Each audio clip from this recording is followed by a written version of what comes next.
All right, now there are two types of tweezers that you're going to want to use as a lash artist. Again, make sure that you have read the manual just so you are familiar with the words that I'm using in this video today. So there are two types of tweezers that you're going to want to use as a lash artist. It's going to be the most important and the only two that you're going to need. First is your isolation tweezer, or also known as the S-curve tweezer. It has a slight curve on the end of it. Next is going to be your 90-degree tweezer, also known as your L-shaped tweezer, also known as your boot tweezer or volume tweezer. So tweezers have many different names, but knowing them will really help you to know which ones is best for you. When I first started doing lashes, I was taught using the straight tweezers, and I absolutely do not recommend any beginner lash tech to use straight tweezers just because, one, it's very sharp and pointy, so it's easy to prick your clients, and two, the straightness of it doesn't really help to genuinely isolate those lashes. So this curve of this tweezer really just helps you to truly separate those lashes better. And now with the 90-degree or boot shaped tweezer, this was a game changer. So it really helped me to pick up those fans and to really fan it out and to grip, just all of the above. So what you want to look for when you're looking for a volume tweezer, you want to look for a boot shape, and then you also want to look for fiber grip.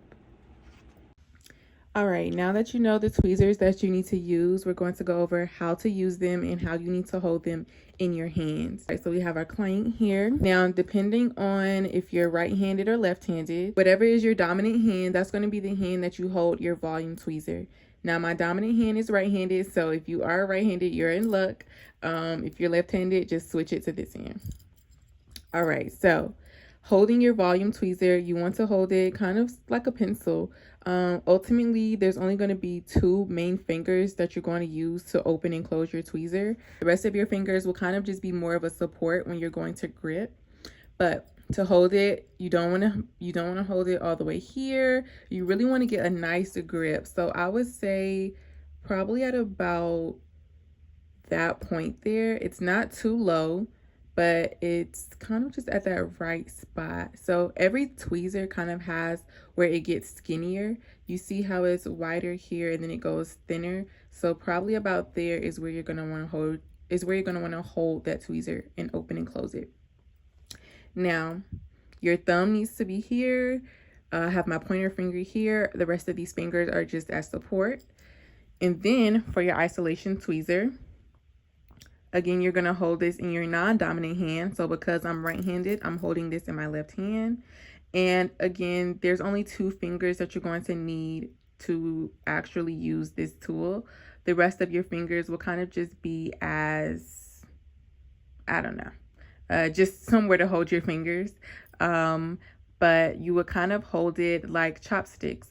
You don't want it to be here or inside of your palm. You kind of want it to rest at that crest right there of your hand. And the same as the volume tweezer, you're going to hold it kind of towards the end. So again, not here. No, you're not going to hold it here. It's going to be right at that point there that's on your tweezer. That's where I hold it, and I have it resting here. And so you want to get used to holding this in your hand when you're going to make your fans or whatever you're doing with this hand. You want to get used to holding it and flipping it back up. When I teach beginners, they like to kind of put the tweezer down and do what they have to do, and then they're like grabbing the tweezer, and that's just a lot. So you want to get used to flipping it in your palm, and to flip it, you're going to just do it like that. Flip it back up, rest it in your area. You want to get used to that. Don't try to put it down and do what you need to do here, because that just becomes a bit much when you're going to start gluing, and then you lose the fan and things like that. So now that you know how to hold the tweezers, let's isolate. When you're isolating, you want to close your tweezer first. You don't want to isolate at the base or at the bottom of the lashes, because that's where you could potentially poke your client. So because I see a lot of beginners, they like to try to isolate at the bottom, and you don't really want to do that, because again, these are still tweezers. The eye is very sensitive, so you don't want to poke your client. Instead, you want to isolate at that kind of middle or at the top of the lashes. And how I like to do it, first you want to start with the tweezer closed. I like to start with it closed because if I start with it open, that leaves a lot of room for other lashes to kind of get in there.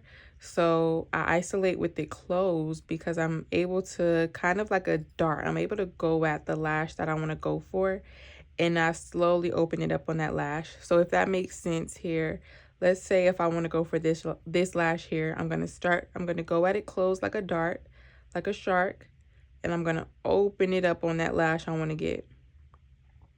Open it up as wide as you can.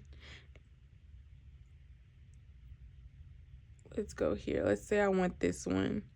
Open it up. Widen it out because that gives me room and space to place that lash. Lashes need to be alone. You never want to isolate where both lashes are inside of the tweezer. So isolation, this is why it's called isolate, because you want to keep one lash by itself. Lashes is the application of applying a fan or an extension to one single lash. And again, you understand that if you read the manual that's in the bio. You can open that tweezer as wide as you possibly need to. Don't try to skinny it up because you want to be able to put that lash there, and you want to really get those other hairs out of the way so that you don't have the stickies.